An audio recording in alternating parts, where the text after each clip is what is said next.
से राजीव जी, देखिए मोदी जी ने बहुत करीने से काम किया और आज से ही नहीं, 2014 के पहले से जब वो गुजरात में मुख्यमंत्री रहे उस समय जो उन्होंने ब्रांडिंग की और बड़ी खूबी के साथ वो दिल्ली की तरफ देख रहे थे और उसके लिए उन्होंने तैयारियां की। वो वाइब्रेंट गुजरात से लेकर के और वो तमाम इस तरह की इवेंट उन्होंने किए और अपने आप को हिंदुत्व के एक नायक के तौर पर और विकास के नायक के तौर पर उन्होंने प्रोजेक्ट किया। उसका फायदा 2013 के बाद उनको निश्चित रूप से मिला जब 2014 में पूर्ण बहुमत की सरकार भारतीय जनता पार्टी की बनी और उसके सबसे बड़े जीत के नायक के तौर पर नरेंद्र मोदी उभरे और उसमें इस देश के तमाम जनमानस का भी वो योगदान था, उसकी अपेक्षाएं, उसकी उम्मीदें, वो सारी उसके साथ जुड़ी हुई थी क्योंकि नरेंद्र मोदी ने जो सपना दिखाया था अच्छे दिन देने का, जो भ्रष्टाचार को खत्म करने का, काला धन वापस लाने का, 2 करोड़ प्रतिवर्ष नौकरियां देने का, किसानों की आमदनी दोगुनी करने का, ये जो सपने दिखाए थे और उसमें जब उन्होंने अपने कास्ट को भी जोड़ा, उन्होंने वहीं से आप देखिएगा 2013 से ही करीब उन्होंने अपने जाति को ओबीसी के जाति के रूप में प्रोजेक्ट करना शुरू किया जी। उसके पहले उन्होंने उस तरह से प्रोजेक्ट नहीं किया। तो सामाजिक जो समीकरण के साथ साथ जो इकोनॉमी के बदलने के सपने, देश को विकास के मार्ग पर ले जाने के सपने जो मोदी जी ने दिखाए थे 2023 में जब हम खड़े हैं और उन नरेंद्र मोदी को आप देखिए तो वो किस भाषा में बयान दे रहे हैं, किस भाषा में वो संसद को संबोधित कर रहे हैं पूरे अहंकार के साथ। और जो ये अभिनय आप देखिए, जो आप हाथ दिखा रहे हैं, जो उनके भाव भंगिमा है, मुझे लगता है कि पृथ्वीराज कपूर के बाद एक बेहतरीन अभिनेता के रूप में, माने वो अभिनेता जो बिना किसी तकनीकी साधनों के इतना शानदार अभिनय कर सके पूरी आवाज और पूरे एक्सप्रेशन के साथ। मैं इधर के अभिनेताओं को मोदी जी से कमतर आंकता हूं, तो वो मोदी जी जिस तरह से ये कर रहे हैं भाव भंगिमाएं और जो अभिनय कर रहे हैं, जनता इस चीज को देख रही है कि आप जो कह करके आए थे वो आपने किया या नहीं किया।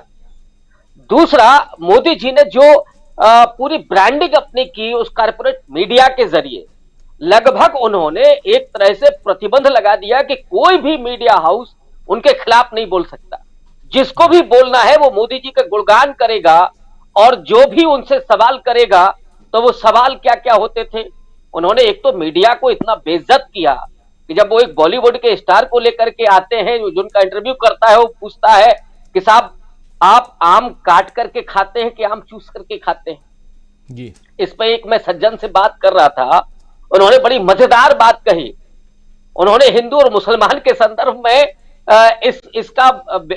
इसका पूरा विश्लेषण किया। उन्होंने कहा कि मोदी जी के सामने जो ये सवाल आया था वो दरअसल उसका आंसर ये है कि मोदी जी ने हिंदुओं को तो काट करके खाया और मुसलमानों को चूस करके खाया, ये उसका असली अर्थ है। तो उनके राज में ना हिंदू बचा ना मुसलमान बचा। दलितों के साथ जो हो रहा है वो तो हम देख ही रहे हैं, ओबीसी के साथ जो हो रहा है वो तो देख ही रहे हैं। उन्होंने किसी को छोड़ा नहीं। और कौन उभर करके आया?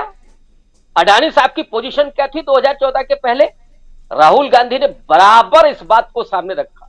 संभवतः 600 के ऊपर उनकी रैंकिंग थी और वो दूसरे नंबर के दुनिया के अमीर आदमी बन गए। और इसीलिए आज जो तमाम दुनिया के अखबार लिख रहे हैं, अपने मीडिया को तो आपने कंट्रोल कर लिया, लेकिन आप दुनिया की मीडिया से कैसे बच पाएंगे? ठीक वैसे ही जैसे मोदी जी ने गुजरात दंगों के बाद अपनी छवि को तो किसी तरीके से उजला कर लिया, लेकिन बीबीसी की उस डॉक्यूमेंट्री पर प्रतिबंध लगाने के बावजूद वो नहीं बच पाए। आपकी क्या भूमिका थी उसमें? और मुझे याद आता है वो स्टेटमेंट जो शिविर में जो मुस्लिम रह रहे थे, वो विक्टिम रह रहे थे, और उस समय मोदी जी ने कहा था कि ये बच्चा पैदा करने के ये शिविर बन गए। और वो मोदी जी कह रहे हैं कि नहीं साहब, ये तो बीबीसी के लोग प्रोपेगेंडा चला रहे हैं या इनसे कोई करवा रहा है। और अब अगर जो दुनिया का जो मीडिया है वो अगर कह रहा है कि वो अडानी के आदमी है, अडानी ने उनको बनाया है और अडानी को उन्होंने फायदा पहुंचाया है, तो अब तो ढोल फट गया है। अब वो एक्सपोज हो चुके हैं, जवाब इसीलिए नहीं सूझ रहा है। और ऐसे में उनका मुकाबला हो गया है खड़गे साहब से। राहुल गांधी को तो उन्होंने जिस तरह से सामने रखा, जो राहुल गांधी थोड़े विनम्र स्वभाव के आदमी हैं, लेकिन खड़गे साहब तुर्की बा तुर्की उनको जवाब दे रहे हैं, पार्लियामेंट के भीतर दे रहे हैं, पार्लियामेंट के बाहर दे रहे हैं। और जब भी वो गुस्साते हैं वो एग्रेशन के साथ, उन्होंने पार्लियामेंट में कहा धनखड़ साहब के सामने कि आप मुझे क्या एंटी नेशनल कह रहे हैं, मैं इस देश का मूल निवासी हूं, आप मुझे एंटी नेशनल कैसे कह सकते हैं। और आज वो झारखंड में जाकर के जब वो इस बात को सामने रख रहे हैं, तो मैं अब एक्सपोज नहीं, मैं विशुद्ध हिंदी में कहूंगा कि वो मोदी सरकार को नंगा कर रहे हैं, मोदी के उस पूरे अभिनय को नंगा कर रहे हैं कि मोदी जी ने क्या किया है इस देश के साथ, इस देश के लोगों के साथ, नौजवानों के साथ, किसानों के साथ, दलितों के साथ, पिछड़ों के साथ, महिलाओं के साथ कौन सा न्याय किया है। अंबानी और अडानी को धन्ना सेठ बना दिया, दूसरे पूंजीपति भी कहां चले गए वो भी नहीं पता है। स्वयं उनकी अपनी पार्टी में कोई दूसरा नेता नहीं दिखता।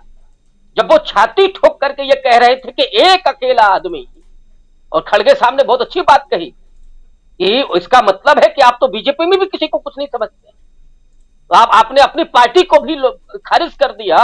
और विपक्ष को जिस तरह से सामने रख करके आप जनता के बीच में, संसद का मतलब है कि आप जनता के बीच में वो बात कर रहे हैं, जनता उसको देख रही है, और इसीलिए अब अडानी पर एक वाक्य नहीं बोलते हैं तो वो दाव उल्टा पड़ गया है। बेहतर होता कि कुछ जांच वांच करा लेते तो शायद लोगों को लगता कि मोदी जी देखिए कर तो रहे हैं, लेकिन अब तो लोगों को समझ में आने लगा है कि आप किसके लिए कर रहे थे और अब क्यों इस तरह का अभिनय कर रहे हैं, ये भाषण क्यों पिला रहे हैं, बजाय कि जेपीसी की मांग को आप स्वीकार करें। जी राजीव जी। जी जी, प्रशांत टंडन जी,